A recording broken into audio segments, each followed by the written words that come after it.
Peuple congolais au Congo-Brazzaville. Alors, selon ce que nous connaissons tous, nous sommes un peuple. Les Congolais du Congo-Brazzaville et les Congolais de la République démocratique du Congo, nous sommes un seul peuple. Nous partageons, voire même les ancêtres. Parlons des rois, des kings qui ont régné à l'époque en 1045 jusqu'à 1897. Nous partageons les territoires, nous partageons le peuple, nous partageons la culture, nous partageons tout avec Congo-Brazzaville. Alors, à ma grande surprise, nous venons aussi de partager la escroquerie. C'est une escroquerie. Le Congo-Brazzaville est devenu un véritable centre de blanchissement d'argent sale au profit du clan Sassou Nguesso. Le grand public semble s'amouvoir du scandale financier impliquant M. Dongou Armel Silver, dont le préjudice pourrait atteindre jusqu'à 3 000 milliards de francs CFA.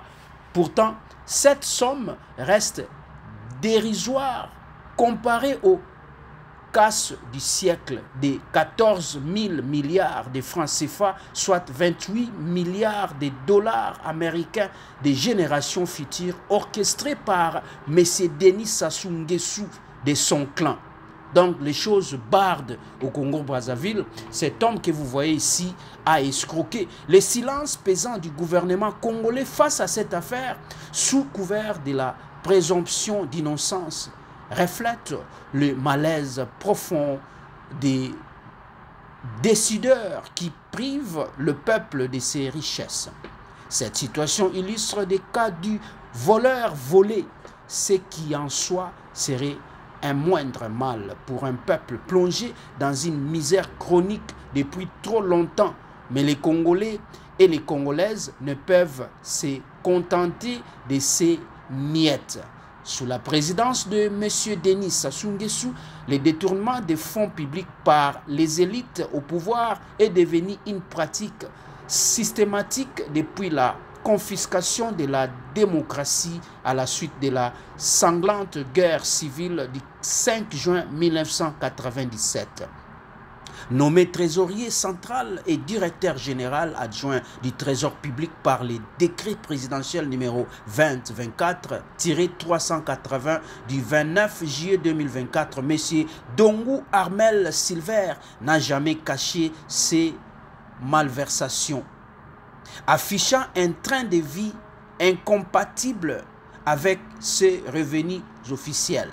Malgré cela, il a été loué pour ses compétences et son professionnalisme, devenant une sorte de Arsène Lupin.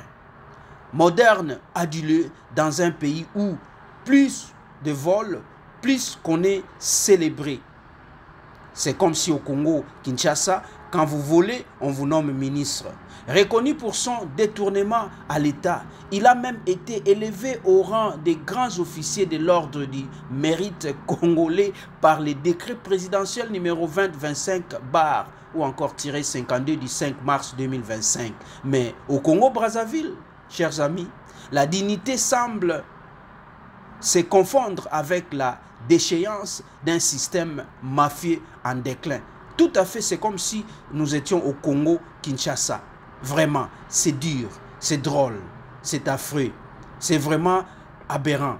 Peuple congolais, à travers des sociétés écrans comme Arche Capital, situé à Brazzaville, M. Dongou Armel Silver et ses complices ont organisé des opérations de blanchissement d'argent appartenant aux proches du pouvoir. Cette société officiellement chargée d'élever des fonds sur le marché des devises sous-régionales pour l'État congolais n'était en réalité qu'une façade pour recycler les milliards de francs CFA volés au peuple congolais. Vraiment, il est important de noter que M. Dongou Armel Silver a quitté le territoire congolais le 22 avril 2025 pour Paris en France, le même jour où le procureur de la République de Brazzaville, Congo, a émis une interdiction de sortie du territoire à son encontre. Dans un pays sous surveillance policière stricte, cette fuite n'a pu se faire qu'avec l'accord tactique du clan présidentiel protégé par une immunité quasi absolue. Le mandat d'arrêt international RP 2110-25 émis le 25 avril semble n'avoir été lancé qu'après que M. Dongu Armel Sylvestre ait trouvé refuge à l'étranger dans une stratégie visant à détourner l'attention du public.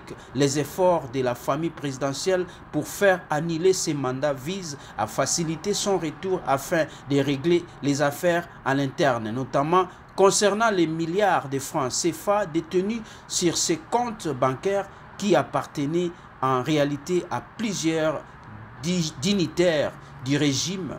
En cas de condamnation, ces fonds pourraient être confisqués par l'État, ce que les puissants cherchent à éviter.